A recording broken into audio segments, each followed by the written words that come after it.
اور بالکل ٹھیک، استقبال، ہم کیونکہ استقبال پر ابھی بات کر رہے ہیں، بالکل ہم ٹھیک، آگے ایسے ہی شعبان پر انشاءاللہ آگے مزید پروگرام بات میں کریں، آگے بالکل انشاءاللہ ٹھیک ہے۔ ہم بات کریں گے۔ تو استقبال کی تیاری ابھی سے کیجئے، ہوں، ابھی سے اپنے گھروں کو صاف کیجئے، ابھی سے اپنے گھروں کو مزین کیجئے، ٹھیک، ابھی سے اپنا بجٹ بنائیے، اپنے لیے بنائیے، غریبوں کے لیے بنائیے، محتاجوں کے لیے بنائیے، اور اللہ سے عافیت کی دعا کریں، بالکل اور ٹھیک، رب سے کہیں کہ باری تعالیٰ جو اب تک ہم نے گناہ کیے اس کی ہمیں معافی دے، کیونکہ جو توبہ کرتے ہوئے تائب ہو کر رمضان میں داخل ہوگا ہوں، وہی رمضان سے مستفید ہوگا، واہ کیونکہ سبحان اللہ، آپ نے ٹھیک، وہ حدیث پاک ہے، نبی صلی اللہ علیہ وسلم نے فرمایا اولہ رحمتن ہوں، واوسطہ مغفرتن وآخرہ عتق من النار، کہ رمضان کا جو پہلا ہے وہ رحمت ہے، تو رحمت اسی کو ملتی ہے کہ جو توبہ کر لیتا واہ ہے، جس طرح بالکل قرآن ٹھیک، پاک میں ہے قل یا عبادی الذین اسرفوا علی انفسہم لا تقنطوا من رحمت اللہ ہوں، ان اللہ یغفر الذنوب جميعا، کہ اے میرے بندو مایوس نہ ہو اللہ کی رحمت سے، اور اللہ جب توبہ تم کرو گے تو تمہارے سارے گناہوں کو معاف کر دے گا۔ بالکل ٹھیک، تو رمضان کی استقبال کی تیاریوں میں باطنی تیاری یہ ہے کہ آپ اللہ سے اپنا لاؤ لگائیے اور رب سے اپنے گناہوں پر نادم ہو کر تیار ہو جائیے کہ اب رمضان شروع ہوگا تو میں اس کی رحمتیں سمیٹوں گا۔ بالکل ٹھیک۔ مفتی صاحب، علامہ صاحب نے توبہ استغفار کی بات کی، کیا راستہ اپنانا چاہیے کہ ہم اپنے گناہوں کی توبہ کر سکیں، استغفار کا راستہ اپنا سکیں؟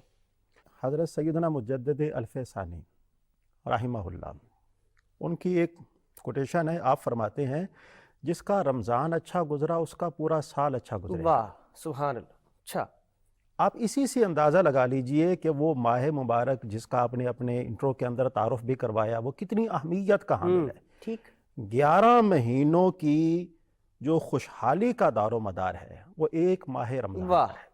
ٹھیک، اب ہم نے کیا کرنا ہے؟ اس کے لیے اپنے آپ کو تیار کرنا ہے۔ سب سے پہلی بات تو یہ ہے، ہمیں اس بات کو سمجھنا چاہیے، عبادات اور معاملات ان کی قبولیت کا دار و مدار کس پر ہے؟ وہ دو چیزوں پر ہے۔ ایک تو یہ ہے کہ ماہ رمضان کے آنے سے پہلے ہم نے روزوں کا بھی اہتمام کرنا ہے، نمازوں کا بھی اہتمام کرنا ہے، تلاوت کلام عزیز، شب بیداریاں، صدقہ و خیرات، ساری چیزوں کا اہتمام کرنا ہے۔ ٹھیک ہے، لیکن ہمیں یہ بات بھی سمجھنی چاہیے کہ ہمارے روزے قبول کیسے ہوں گے، ہماری نمازیں قبول کیسی ہوں گی، ہماری تلاوت کیسے قبول ہوگی۔ تو اس کے لیے دو ذرائع جو ہے وہ دین نے ہمیں عطا فرمائے ہیں۔ پہلا ذریعہ یہ ہے، آپ اپنی روزی کو حلال کر لیجئے۔ اچھا ٹھیک ہے، ظاہری سی بات ہے، رزق ٹھیک۔ حرام جو ہے اس سے تو عبادت میں وہ لذت نہیں ہو سکتی واہ جو رزق حلال میں ہے۔ اتنا بڑا مہینہ جس کے حوالے سے میں نے آپ کے سامنے عرض کیا، اگر ہم اس میں رحمتوں کو حاصل کرنا چاہتے ہیں، بخشش کے پروانوں کو حاصل کرنا چاہتے ہیں، جہنم سے آزادی کا وہ جو پروانہ ہے وہ حاصل کرنا چاہتے ہیں، تو اس کے لیے ہمیں کیا کرنا ہوگا؟ سر فہرست، تاکہ ہمارے روزے بھی قبول ہوں، ہماری عبادات بھی قبول ہوں، ہماری تراویح، ذکر اذکار کرنا۔ ظاہری سی بات ہے، مال حرام کی آمیزش جب تک جسم کے اندر رہے گی تو اللہ پاک نہ تو بندے کی دعا قبول فرمائے گا اور قبولیت نہ میسر ہی نہیں آئے گی، بالکل ٹھیک۔ یہ بنیادی بات ہے جی۔ اچھا، اس کے ساتھ ساتھ ایک اور بات کا یاد رکھنا بہت ضروری ہے، اور وہ یہ ہے کہ دیکھا جائے نا، وہ شخص اللہ پاک اس کی عبادات اور اس کے معاملات کو قبول نہیں فرماتا جس نے اپنی زبان سے اور اپنے ہاتھ سے کسی کو اذیت پہنچائی۔ اچھا، اب یہ استقبال رمضان ہے، آپ اپنے دل کو صاف کیجئے۔ آپ کے دل میں کسی کے بارے میں کوئی بغض ہے، کوئی کینہ ہے، کوئی حسد ہے، آپ نے کسی کی حق تلفی کی ہے، اس کا حق اس کے حوالے کیجئے۔ بالکل ٹھیک، اور جب آپ ان چیزوں کو کریں گے تو آپ کا دل جو ہے وہ پاک و صاف ہو جائے گا۔ واہ، صحابہ کرام نے اللہ کے پیارے رسول کے بارگاہ میں عرض کیا، یا رسول اللہ یہ جو صاف دل ہے کسے کہتے ہیں؟ اللہ کے پیارے رسول نے فرمایا، صاف دل وہ ہے جس کے اندر نہ تو کسی کے بارے میں کینہ ہو، نہ بغض ہو، اور نہ اس کے اندر بغاوت ہو، اور نہ اس کے اندر حسد ہو۔ سبحان اللہ۔ اب ہم دیکھا جائے نا، ہم رمضان کو پانا چاہتے ہیں، ہمیں ان دعاؤں کا اہتمام کرنا، اللہم بلغنا، جو انہوں نے بات کی، بصحت و عافیہ، لیکن ساتھ ہی ساتھ ہمیں ان چیزوں کا بھی اہتمام کرنا چاہیے، آیا کہ ہماری روزی حلال ہے کہ نہیں ہے، آیا کہ ہم نے کسی کے حق تلفی کی ہے کہ نہیں کی ہے، آیا کہ کسی کی دل آزاری ہماری وجہ سے ہوئی ہے کہ نہیں ہوئی ہے، تو ہمیں سرے دست جو اس سے جا کر معذرت کرنی چاہیے۔ ظاہری سی بات ہے، اللہ کے حضور ہم معافی مانگیں گے، اس کی رحمتوں کے حصول کے لیے دعائیں کریں گے، بالکل اپنے لیے، اپنے ماں باپ کی بخشش کے لیے دعائیں کریں گے، اور اپنے لیے جہنم کی آزادی کے لیے دعائیں مانگیں گے۔ تو وہ لوگ جو ہمارے ماتحت ہیں، جن کو بالکل ہم ٹھیک۔ لوگ معاف کرنے کو تیار نہیں ہیں، اور یہاں پر رب کے حضور معافی مانگی جا رہی ہے۔ تو عزیزان محترم، عرض یہ ہے اگر ہم چاہتے ہیں کہ اللہ پاک بھی ہمارے ساتھ رحمت والا معاملہ کرے، پھر ہمیں بھی لوگوں کے ساتھ رحمت والا معاملہ کرنا ہوگا۔ آپ سے جاننا چاہوں گا کہ استقبال رمضان کے حوالے سے اور کون کون سی چیزیں ہیں جنہیں اپنے سامنے رکھنا چاہیے، اور توبہ کی قبولیت کا دار و مدار کیا ہے؟ توبہ کی قبولیت کو سمجھنے سے پہلے توبہ کے اجزاء کو سمجھنا ضروری بالکل ہے، ٹھیک، اور اسی سے آپ کو اس چیز کا ادراک ہو جائے گا کہ توبہ کس طرح قبول ہوتی ہے۔ بالکل ٹھیک ہے۔ مثلا توبہ کا پہلا جز یہ ہے کہ آپ اپنے ماضی پر ندامت کا اظہار کریں، تسلیم کریں کہ آپ نے غلطی کی ہے۔ ٹھیک۔ دوسری، یہ ماضی کے حوالے سے، حال میں آپ اللہ سے التجا کریں کہ باری تعالیٰ میں تیرا بندہ ہوں، کمزور ہوں، ناتواں ہوں، میں غلطی کر بیٹھا ہوں، مجھے توبہ عطا فرما، میری مغفرت فرما، ٹھیک۔ میری بخشش فرما، میرے گناہوں کا خاتمہ فرما، ٹھیک۔ اور آنے والے لمحوں میں اس پر استقامت۔ یہ تین چیزیں ہیں۔ جب آپ ان تین چیزوں کو ذہن میں بٹھا لیں گے کہ میں تو اپنے ماضی کو صاف کرنے کی فکر میں ہوں، ٹھیک۔ اور حال میں اللہ سے آپ وعدہ کر رہے ہیں کہ اللہ میں اب نہیں غلطی تیری کروں گا، اور مستقبل میں آپ استقامت کی اللہ سے دعا کر رہے ہیں، اللہ مجھے مستقبل میں استقامت عطا فرما۔ ٹھیک۔ اب اس کے دو فائدے ہیں توبہ کے، یہ تو اس کی اجزاء ہو گئے۔ بالکل ٹھیک۔ وہ ایک بات اپنی جگہ پر اٹل ہے کہ آپ کی توبہ اس وقت قبول ہوگی کہ جب آپ گناہوں کی لذت کو بھی اپنے دل سے نکالیں گے۔ اگر آپ توبہ کرتے ہوئے گناہوں کی لذت کو پھر بار بار محسوس کریں گے تو اس کے بعد آپ توبہ کر ہی نہیں رہے آپ۔ ٹھیک۔ اچھا، اب اس پر میں ایک بات اب بڑی اہم کرنا چاہتا ہوں، وہ یہ کہ جب آپ توبہ کر رہے ہوتے ہیں تو توبہ میں یہ تین چیزیں تو بہت ضروری ہیں، لیکن اس کے ساتھ دو فائدے جو توبہ سے قرآن میں بیان ہوئے، احادیث میں بیان ہوئے ہیں، وہ یہ فَأُولَٰئِکَ يُبَدِّلُ اللَّهُ سَیِّئَاتِهِمْ حَسَنَات، کہ جو توبہ کرتا ہے، استغفار کرتا ہے، تو اللہ اس کو دو فائدے دیتا ہے۔ پہلا فائدہ یہ ہے کہ اس کے ایک تو نامہ اعمال جو جس میں گناہوں ہوتے ہیں، ان گناہوں کو اللہ مٹا دیتا ہے۔ اچھا، پھر اس کی رحمت اور مغفرت، یہ تو اس کی مغفرت ہے، بالکل پھر ٹھیک۔ اس کی رحمت کیا ہے؟ رحمت اس کی یہ ہے کہ تمہارے گناہوں کو نیکیوں میں بدل کے تمہارے نیکی والے پلڑے میں اللہ ڈال دیتا ہے۔ سبحان اللہ۔ اس لیے ترمذی شریف کی حدیث ہے کہ جب بندہ قیامت کے دن اللہ کے حضور حاضر ہوگا تو اللہ اس کو اجر دے گا، یہ ثواب، یہ ثواب، وہ ثواب، کہے گا اللہ میں نے تو یہ کام کیے ہی نہیں تھے۔ فرمایا کہ تو نے گناہ کیے تھے نا، تو تیرے گناہوں کو تیری توبہ کے صدقے میں ہم نے نیکیوں میں بدل کے تیرے نامہ اعمال میں ڈال دیا تھا۔ اللہ اکبر۔ اس لیے توبہ جو ہے یہ ایک ایسا فارمولہ ہے، ایک ایسا اصول ہے جس کے بارے میں سورہ ہود میں بھی ہے کہ اگر تم توبہ کے راستے پر چلو گے تو اللہ تعالیٰ تمہیں یہ آخرت کے دو فائدے تو دے گا، لیکن دو فائدے تمہیں اللہ تعالیٰ دنیا میں بھی دے گا۔ اس کا پہلا فائدہ یہ کہ تمہارے رزق میں اضافہ ہو جائے گا، ٹھیک۔ دوسرا یہ ہے کہ تمہاری قوت میں اضافہ ہوگا۔ واہ۔ اب یہ دو چیزیں اللہ تعالیٰ نے انسان کو اس دنیا کی زندگی میں دی ہیں کہ دنیا میں توبہ کرنے والے کو آخرت میں دو فائدے ملتے ہیں اور دو فائدے دنیا میں۔ اب جس طرح شعبان کی ہم بات کر رہے ہیں، شعبان کو مقدمہ رمضان بھی کہا گیا ہے، اس لیے ہم اس کا استقبال کرتے ہیں، اور شعبان کو شہر توبہ بھی فرمایا گیا ہے کہ اس میں اگر آپ توبہ کریں گے تو آپ رمضان کی رحمتوں سے مستفید ہوں گے۔ اور جس طرح مفتی صاحب نے بڑے اہم نقطے کی طرف اشارہ کیا کہ توبہ میں یہ نہیں ہے کہ آپ صرف جو اللہ کے ساتھ آپ نے حقوق تلفی کی تھی اس کے بارے میں آپ ہاتھ اٹھا کے معافی مانگے، جو آپ نے پورا سال بندوں کے حقوق کو تلف کیا ہے، اگر آپ نے وہ حقوق ان کے جا کے پورے کر سکتے ہیں تو پورا کریں۔ فرض کریں آپ نے کسی سے قرض لیے، نہیں دیا، وہ اس کو واپس کریں۔ کسی کے ساتھ زبانی بد کلامی کی ہے اس سے جا کے معافی مانگے، کسی سے آپ نے قطع رحمی کی ہے تو اس سے جا کے معافی مانگے۔ اگر ماں باپ ہیں اور ان کی خدمت سے آپ نے غفلت کی ہے تو توبہ میں یہ بھی شامل ہے کہ آپ ماں باپ سے جا کے معافی مانگے اور ان سے دعا لیں۔ یاد رکھیے کہ ماہ رمضان کی برکتوں، رحمتوں سے وہ شخص بالکل محروم رہے گا کہ جس پر اس کے ماں باپ ناراض ہوں گے۔ نبی پاک صلی اللہ علیہ وسلم کی ان تین دعاؤں میں ایک وہ بھی دعا ہے، فرمایا کہ جو ماں باپ کی خدمت نہ کر پایا اور ان کو راضی نہ کر پایا وہ بھی اللہ کی رحمت سے محروم رہے اور برباد ہو، تو جبرائیل نے اس پر آمین کہا۔ لہذا شعبان کے مہینے میں ہمیں اپنے ماں باپ کو راضی کر کے رمضان میں داخل ہونا چاہیے۔ ناظرین، گفتگو کا سلسلہ جاری ہے، حاضر ہوتے ایک وقفے کے بعد، ہمارے ساتھ رہیے۔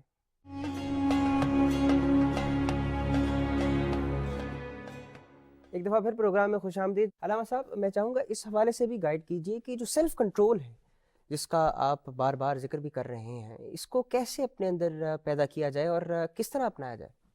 آپ نے جب انٹرو دیا تو اس میں آپ نے بتایا کہ سایہ فگن ہونے والا ہے ایک ایسا مہینہ جس میں یہ رحمت، برکت، صبر، شکر، فرض کا ثواب 70 فرضوں کے برابر، نفل کا ثواب فرض کے مطابق، اس میں افطاری کا ثواب، سحری کا ثواب، پھر افطاری کرانے کا ثواب، سحری کرانے کا ثواب۔ کسی کے پاس استطاعت نہیں ہے تو وہ ایک کھجور دے دے تو اس کو بھی اللہ پورا اجر دے گا، اگر وہ بھی نہیں ہے تو ایک پانی کے گلاس بھر کے افطاری کے لیے دے دے۔ اب اس مہینے میں جو آپ نے سیلف کنٹرول پر بات کی ہے نا، میں اس پر 1 منٹ کے بعد آتا ہوں دوبارہ۔ ٹھیک ہے۔ مثلاً اب سایہ فگن ہونے کا کیا مطلب ہے؟ ابھی تو شعبان کا مہینہ جا رہا ہے اور آقا فرما رہے ہیں کہ تم پر سایہ فگن ہو گیا۔ وہ اس کے لیے ایک تو عام سی بات ہے کہ جب آپ چلتے ہیں تو آپ کا سایہ آگے ہوتا ہے اور آپ تھوڑا سا پیچھے ہوتے ہیں۔ ٹھیک ہے۔ تو رمضان جو ہے وہ جن آخری دنوں میں جب میرے آقا نے یہ خطاب فرمایا تو یہ ایک فطرتی بات ہے کہ سایہ آگے ہوتا ہے، انسان چلنے والا پیچھے ہوتا ہے۔ دوسری بات یہ ہے کہ قرآن کا فلسفہ یہ ہے کہ جب کہ وَمِنْ آیَاتِهِ أَنْ يُرْسِلَ الرِّيَاحَ مُبَشِّرَاتٍ، کہ جب ٹھنڈی ہوائیں آنا شروع ہوتی تھی نا، جب پہلے کی بات ہے، اب تو ایک نہری سسٹم ہے، دریائی سسٹم ہے، آج ہم نے دیکھتے ہی نہیں اپنے زراعت کے لیے، اس کے لیے کہ بھی پانی کی ضرورت ہمیں، ہم آسمان کو نہیں دیکھتے، بارش کو نہیں دیکھتے، اب تو ہمارے پاس ایک نہری سسٹم موجود ہے۔ اس وقت یہ سسٹم نہیں تھا، تو اس وقت جو بھی زراعت کرتا تھا کسان، اللہ سے دعائیں کرتا تھا کہ اللہ بارش برسا۔ جب وہ دور سے کہیں سے ٹھنڈی ہوا اس کو محسوس ہوتی تھی تو وہ بڑا خوش ہوتا تھا کہ یہ جو ٹھنڈی ہوا آ رہی ہے نا میرے اس علاقے میں، اس کا مطلب ہے کہیں بارش ہوئی ہے، اب اگلی منزل بادلوں کی یہ ہے کہ وہ میری ہی زمین پر آ کے بارش برسائیں گے۔ تو یہ جو بشارت کی بات ہے، ٹھنڈی ہوا پھر اس کے بعد بارش کا آنا، تو یہ جو میرے آقا نے فرمایا نا کہ سایہ فگن ہو گیا، اس کا مطلب یہ ہے کہ شعبان کے مہینے میں اللہ کی رحمتوں کی برسات تو شروع نہیں ہوتی جو رمضان میں ہونی ہوتی ہے، لیکن اس کی ٹھنڈی ہوائیں جو ہیں وہ رمضان میں آنا شروع ہو جاتی ہیں۔ اب رہی سیلف کنٹرول۔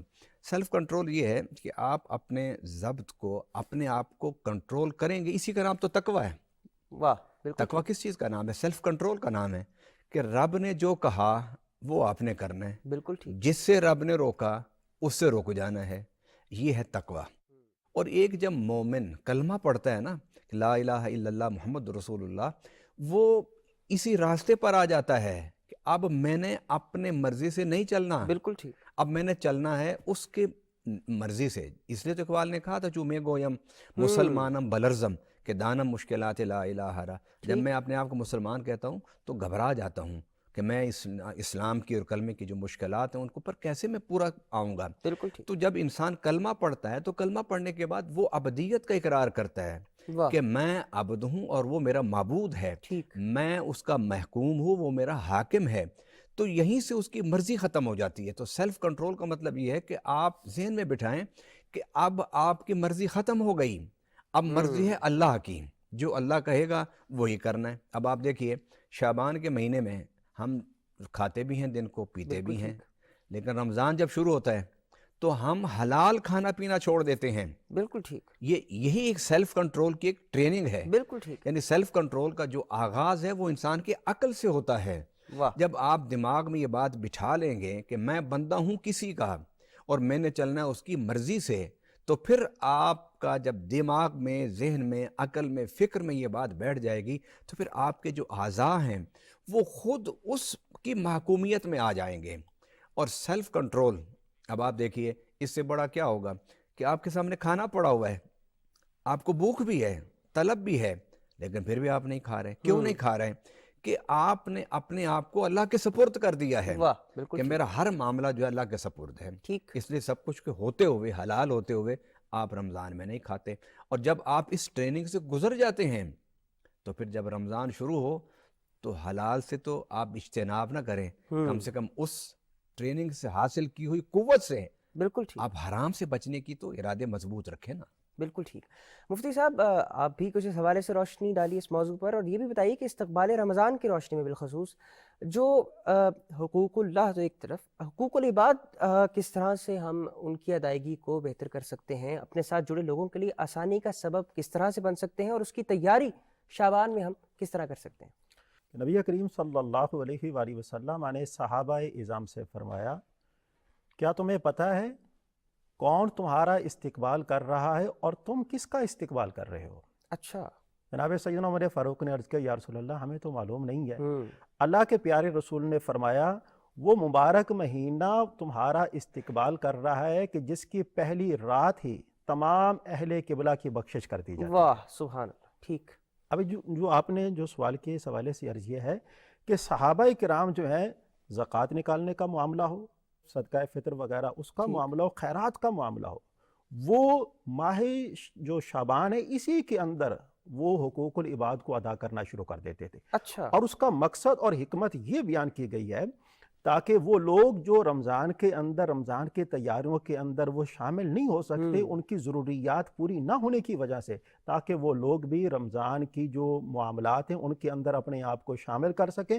اور رمضان کی عبادات کی حلاوت اور مٹھاس کو پا سکیں۔ واہ، تو ہمیں ایک تو اس چیز کا ضرور جو ہے وہ خیال رکھنا چاہیے، اور دوسرے نمبر پر یہ بھی ہے استقبال رمضان کے حوالے سے ہمیں روزے کے مسائل کو سیکھنا چاہیے۔ ٹھیک، تراویح جو ہے نا اس کے مسائل کو سیکھنا چاہیے، صدقہ فطر ہے، زکوٰۃ ہے جو ہم لوگ رمضان میں ادا کرنی ہے، ظاہر سی بات ہے ان کا تعلق بھی حقوق العباد کے ساتھ ہے، بالکل تو ٹھیک، ظاہر سی بات ہے جب تک ہم ان کو سیکھیں گے نہیں تب تک ہم اس کے اوپر عمل پیرا نہیں ہوں گے۔ ٹھیک، اور اس کے ساتھ ساتھ ایک عام ہدایت یہ بھی ہے کہ ہمارا تعلق مسجد کے ساتھ مضبوط ہونا چاہیے۔ واہ، بالکل ٹھیک، ماہ رمضان کے اندر دیکھا گیا ہے کہ افطاری کا اہتمام ہوتا ہے اور لوگ وہاں پر غفلت کی وجہ سے وہیں پر وہ نماز وغیرہ جو ہے اس کو پراپر طریقے سے ادا نہیں کر سکے۔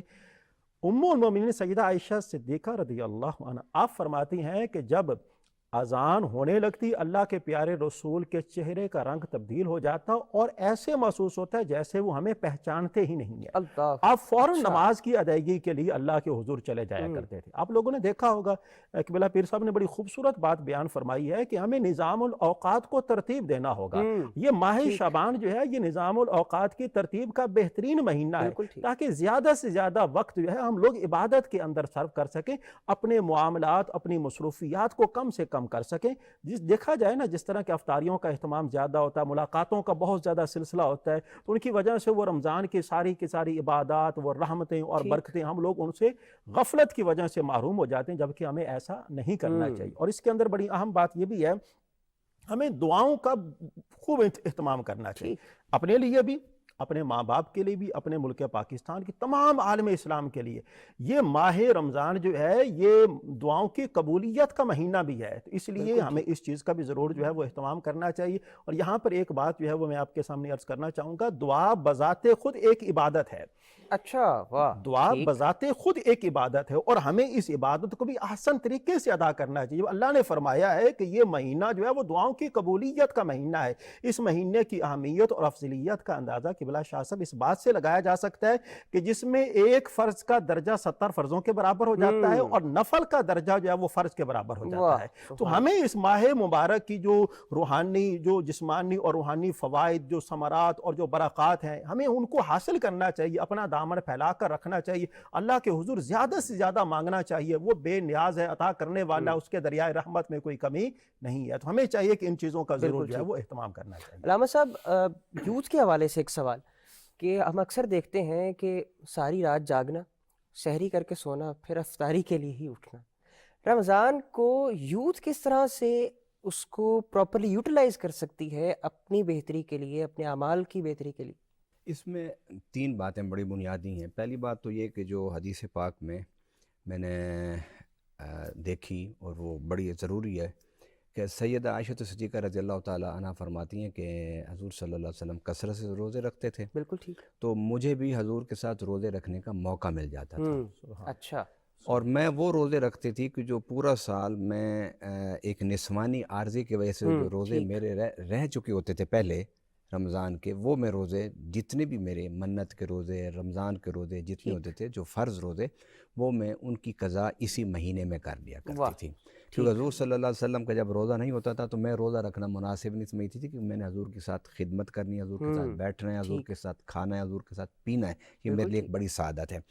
لہٰذا ایک تو یہ مسئلہ، دوسرا مسئلہ بڑا ضروری ہے کہ حضور صلی اللہ علیہ وسلم کثرت سے روزے رکھتے تھے، ٹھیک، اور علماء فرماتے ہیں کہ حضور صلی اللہ علیہ وسلم رمضان شروع ہونے سے 2 دن پہلے آپ روزے رکھنا چھوڑ دیتے تھے، اچھا. اور اسی طریقے سے جو لوگ روزے رکھنے کے عادی نہیں ہیں وہ ایسا نہ کریں کہ 15-25 شعبان سے روزے رکھنا شروع کر دیں اور مسلسل رمضان کے ساتھ ملا لیں. اس کی اجازت نہیں ہے. اس کو مکروہ لکھا ہے علماء کرام نے. اچھا. اس لیے کہ اگر آپ 28 شعبان سے روزے رکھتے ہیں تو 2 یہ روزے ہو جائیں گے، 30 وہ ہو جائیں گے، تو 32 روزے ہو گئے. ہاں تو آپ اپنے طور پر رمضان کے ساتھ شعبان کے روزوں کو مت جوڑیے. اگر آپ پورا شعبان بھی روزہ رکھتے ہیں تو نبی صلی اللہ علیہ وسلم کی سنت کو سامنے رکھتے ہوئے آخری جو 2-3 روزے ہیں ان کو آپ چھوڑ دیں. بالکل ٹھیک. شعبان اور رمضان کے درمیان فاصلہ پیدا کریں. دوسری جو بات ہے نا کہ یوتھ ہماری کیا کرے. اب یوتھ کو وہی کچھ کرنا چاہیے جو نبی پاک صلی اللہ علیہ وسلم نے کیا. بالکل ٹھیک. جو ہم نے نجات کے چیپٹر بنائے ہوئے ہیں نا، ٹھیک، وہ یوتھ نہیں مانتی اس کو. بالکل ٹھیک. اس لیے کہ ایک تو حسن اعتقاد کا زمانہ ہی ختم ہو گیا. اچھا، پہلے یہ تھا کہ آج سے 20 سال 15 سال پہلے لائبریری تک ہر بندے کو رسائی نہیں ہوتی تھی. ٹھیک. اب ہر بندے کے ہاتھ میں لائبریری ہے. بالکل ٹھیک. ہم جو بات بھی کرتے ہیں وہ فوراً اس کو گوگل پر جا کے سرچ کر کے دیکھتے ہیں کہ یہ بات انہوں نے صحیح کی ہے یا غلط کی ہے. اگر صحیح کی ہے تو ریفرنس چیک کرتے ساتھ. وہ صحیح کی ہے تو کتنی صحیح کی ہے. حضور صلی اللہ علیہ وسلم جو استقبال رمضان کے حوالے سے خطبہ ارشاد فرمایا تھا اس میں آپ نے فرمایا تھا کہ تمہارے اوپر اس ماہ کے رمضان کے روزے فرض ہیں اور اس کا قیام نفل ہے. اچھا. اب ہم نے رات کے قیام کو اتنا وہ کر دیا ہے کہ اگر خدا نہ خواستہ کسی بندے سے رات کی تراویح رہ جائے تو ہم اس کو اس شخص سے بھی برا سمجھتے ہیں جس کی فرض نماز رہ گئی پورا سال. ٹھیک. ہم سمجھتے ہیں کہ اس نے رمضان کی تراویح چھوڑ دی ہے تو خدا نہ خواستہ بندہ نے، خدا جانے اس نے کون سی غلطی کی ہے. بالکل. ہمیں یہ چیز سمجھنی چاہیے کہ یہ تراویح اور رات کا قیام جو ہے یہ نفل عبادت ہے، یہ فرض عبادت نہیں ہے، نہ واجب عبادت ہے. ٹھیک. آپ زیادہ بھی احادیث سے اس کو آگے لانا چاہیں تو آپ سنت اس کو کہہ سکتے ہیں. تو سنت پر اور نفل پر، مستحب پر ناراضگی نہیں ہوتی. ایک تو میں نوجوانوں کو یہ سمجھانا چاہتا ہوں، بڑوں کو بھی، عورتوں کو، بالخصوص جو مزدور طبقہ ہے ان کو بھی، کہ اگر وہ رات کو تراویح 20 نہیں پڑھ سکتے تو وہ 8 پڑھ لیں تراویح. بالکل 8 تراویح پڑھ کے رات کا جو قیام ہے رمضان کا اس میں اپنا حصہ ڈال دیں. بالکل. اچھا، میں یوتھ کو یہ کہوں گا رمضان کو جنہوں نے دن کو سونا ہے، میرا تو خیال ہے ہر بندہ، ہر جوان جو بیچارے دفتروں میں جاتے ہیں، جو اپنا کام کرتے ہیں، وہ تو دن کو نہیں سو سکتے ہیں. اچھا، اب اگر آپ ان پر رات کو بڑی لمبی عبادت آپ ان کے اوپر فرض کر دیں گے جو کہ اللہ نے نہیں کی فرض، تو وہ بیچارے تو پھنس گئے نا. پھر وہ تو سوچنے پر مجبور ہو گئے کہ ہم کیا کریں. ان کے لیے کہ رات نماز عشاء پڑھیں. اور میرا خیال یہ کہ رات نماز عشاء پڑھتے ہوئے جو نماز عشاء کے نفل ہیں وہ اگر صحیح پڑھ لیں تو ان کے لیے پوری رات عبادت ہے ان کے لیے. بالکل ٹھیک. اچھا، وہ جو دن کو سو سکتے ہیں یہ وہ لوگ ہوں گے جو خوشحال گھرانوں کے بچے ہوں گے. میں ان سے کہوں گا کہ رمضان کی ان راتوں میں قرآن پر ریسرچ کریں بیٹھ کے، قرآن پر تحقیق کریں بیٹھ کے، قرآن کو سمجھیں، قرآن کو دیکھیں، قرآن کو پرکھیں. سب سے بڑی بات یہ ہے کہ اگر ہم اپنا مستقبل ٹھیک کرنا چاہتے ہیں تو ہمیں اپنے نوجوان کو ٹھیک کرنا ہوگا. بالکل ایسے. اور نوجوان کو ٹھیک کرنے کا مطلب یہ ہے کہ یہ نہیں میں کہتا کہ کوئی نوجوان کوئی غلط ہے، نوجوان کی ڈائریکشن ٹھیک کرنے کا مطلب یہ ہے کہ اس کو قرآن کی طرف لانا ہوگا. اور جس طرح میں نے پہلے بھی کئی دفعہ عرض کی کہ قرآن پاک میں کہ اللہ تعالیٰ سے نبی پاک صلی اللہ علیہ وسلم شکوہ کریں گے، وقال الرسول یا رب ان قوم اتخذوا ھذا القرآن مہجورا، کہ یہ میری وہ قوم ہے جس نے قرآن کو چھوڑ دیا. حالانکہ دیکھا جائے تو قرآن تو ہر جگہ موجود ہے، دفتروں میں، دکانوں میں، گاڑیوں میں موجود ہے، بسوں میں، جہازوں میں موجود ہے قرآن پاک. ہر جگہ قرآن موجود ہے. تو کہاں چھوڑا ہے ہم نے؟ چھوڑنے سے مطلب یہ ہے کہ اس کو سمجھنا چھوڑ دیا، اس پر عمل کرنا چھوڑ دیا اور اس کو آگے پہنچانا چھوڑ دیا. کیونکہ ماہ رمضان میں قرآن اترا ہے تو قرآن اترنے کے اس مہینے میں قرآن کو اپنے دل اور دماغ میں اتاریے. اگر ہمارے نوجوان اس طرف آئیں گے اور قرآن کو سمجھیں گے تو ایک تو بدعقیدگی ختم ہوگی، بالکل ٹھیک ہے، بدعات کا خاتمہ ہوگا اور امت کو صحیح راستہ ملے گا. اور یہ جہاد نوجوان ہی کر سکتے ہیں. بالکل ٹھیک. ہم لوگ جہاد سے وہ لیتے ہیں تلوار اٹھا لینا، یہ نہیں ہے. نبی پاک صلی اللہ علیہ وسلم جب تلوار والا جہاد کر کے واپس مدینہ تشریف لا رہے تھے تو آپ نے فرمایا کہ ہم جہاد اصغر سے پلٹ آئے ہیں جہاد اکبر کی طرف. اچھا، مطلب کیا؟ جہاد اکبر یہ ہے کہ آپ اپنے کردار کو بنائیں، اپنے ذہن کو بنائیں، اپنے معاشرے کو سنواریں، اپنے گھر کو سنواریں. اور یہ ماہ رمضان میں آپ اپنے بچوں کو، اپنی بیوی کو، بہنوں کو، بھائیوں کو، ماں باپ کو بٹھا کر معلم رکھیے، اس پوری رات بیٹھ کے 2-4 گھنٹے قرآن کی تفسیر اور ترجمہ پڑھیے. بالکل ٹھیک. ناظرین، گفتگو کا سلسلہ جاری ہے. حاضر ہوتے ہیں ایک وقفے کے بعد، ہمارے ساتھ رہیے.